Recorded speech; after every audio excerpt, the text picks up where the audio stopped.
Ай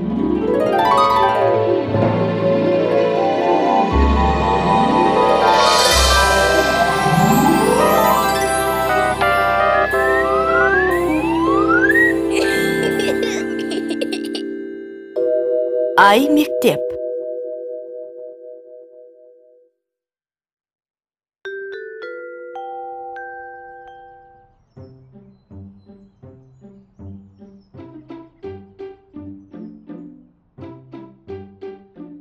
Доғаға септік жалғаулары не деген көп, аттары да ұқсас, бірмен-бірін шатастыра берем.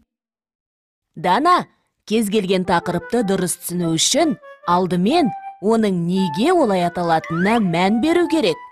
Неге олар септік жалғаулар деп аталады? Тілімізде бір оқиғаға себепкер болды дегенді сеп болды, көмегі, пайдасы тиді дегенді септігі тиді деген тіркестермен айтады. Демек, септік жалғаулары сөздердің арасындағы байланысты жасаған, сол байланысты жасауға көмекке келген, пайдасы тиген, қызмет етуші қосымшалар деген мағына береді.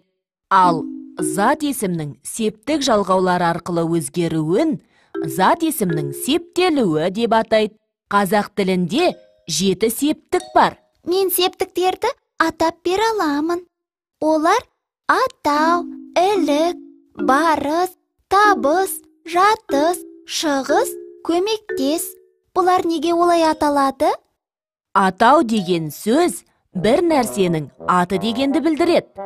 Сөзге жалғау жалғанбай, заттың аты ғана аталып тұрса, ол атау септігі болады. Заттың атына кім, не деген сұрақтар қойылады.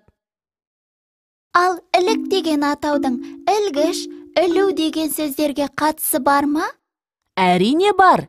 Ілік септігі зат пен оның иесінің арасындағы, зат пен оның бөлшегінің арасындағы байланыстырушы ілмек сияқты. Мысалы, оқушының сөмкесі, сөмкенің бауы. Дана, ілік септігін кімнің ілігі, ненің ілігі деп жаттап алсаң, атауын да, сұрағын да білетін боласың. Ал жалғауларды жаттау үшін сұрақтың құрамындағы жалғауды айтып, соның дыбыстық нұсқаларын еске түсірсең болды. Мысалы, кімнің, ненің дегенде жалғау нің, ал нұсқалары ның, дың, дің, тың, тің. Қалған септіктердің аттарын етістікке ауыстырсаң, сұрақтары мен жалғауларын анықтау қиын емес. Мысалы, барыс, бару. Кімге, неге, қайда бару? Зат есімнің сұрақтары кім, не. Сондықтан тек қана кімге, неге деген сұрақтың құрамындағы ге деген жалғауға назар аударамыз. Баламалары ға, қа, ке. Мұғалімге бару, мектепке бару, сабаққа бару. Түсіндім. Демек, табыс, табу. Кімді табу? Нені табу? Нені, кімді деген сұрақтарда ні және ді деген жалғаулар бар. Яғни, табыс септігінің жалғаулары ны, ні, ды, ді, ты, ті. Сыныпты табу, мұғалімді табу. Жатыс сөзін жатыр деп өзгертуге болады. Қайда жатыр, кімде жатыр, неде жатыр? Жалғаулары да, де, та, те. Сыныпта жатыр, үстелде жатыр. Сонда шығыс дегеніміз шығу болды ғой.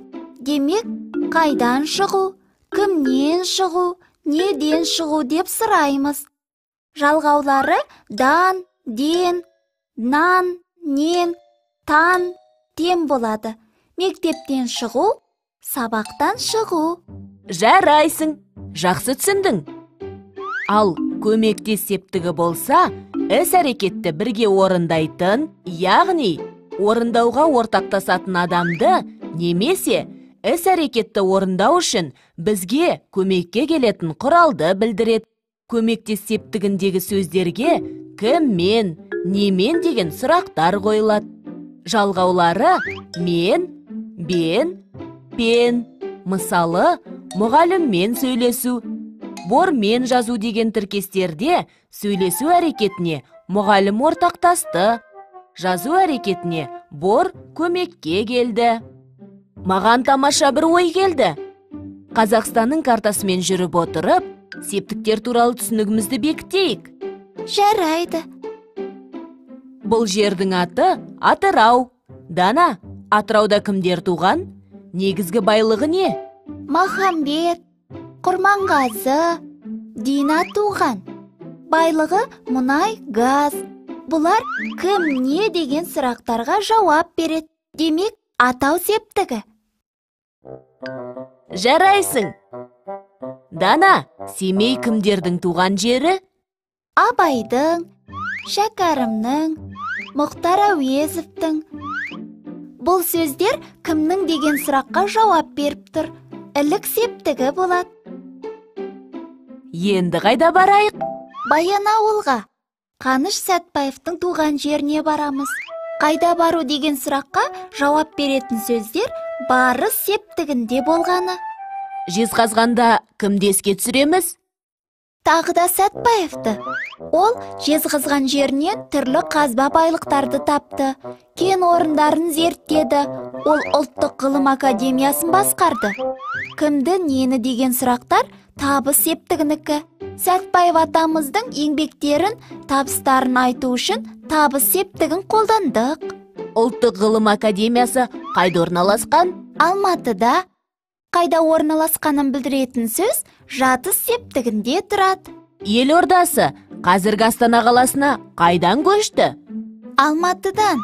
Алматыдан шықтық. Демек, шығыс септігінде тұр. Астана несімен ерекшеленеді? Сәнді ғимараттарымен, зәулім үйлерімен, білім ордаларымен. Бұлар көмектес септігіндегі зат есімдер.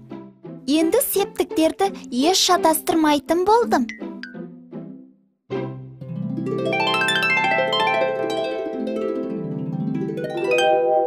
Қайталайық. Зат есімнің септелуі. Септік жалғаулары сөйлемдегі сөздерді өзара байланыстыруға сеп болатын қосымшалар.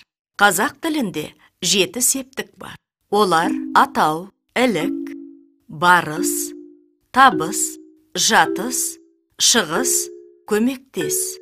Септіктерді тез есте сақтау үшін олардың аттарын етістікке ауыстырсаң, сұрақтары мен жалғауларын білу қиын емес. Мысалы, барыс, бару. Кімге? Неге? Қайда бару? Жалғаулары ға, ге, қа, ке. Мұғалімге бару, мектепке бару. Табыс, табу. Нені табу? Кімді табу? Жалғаулары н, д, т. Сыныпты табу, мұғалімді табу. Жатыс, жатыр. Кімде, неде, қайда деген сұрақтарға жауап береді. Жалғаулары да, де, та, те. Сыныпта жатыр, үстелде жатыр. Шығыс, шығу. Қайдан шығу? Кімнен шығу? Неден шығу? Жалғаулары дан, ден, тан, тен. Мектептен шығу, сабақтан шығу. Ал көмектес септігі болса, іс-әрекетті бірге орындайтын, яғни орындауға ортақтасатын адамды немесе іс-әрекетті орындау үшін бізге көмекке келетін құралды білдіреді. Көмектес септігіндегі сөздерге кіммен, немен деген сұрақтар қойылады. Жалғаулары мен, бен, пен. Мысалы, мұғаліммен сөйлесу, бормен жазу деген тіркестерде сөйлесу әрекетіне мұғалім ортақтасты, жазу әрекетіне бор көмекке келді.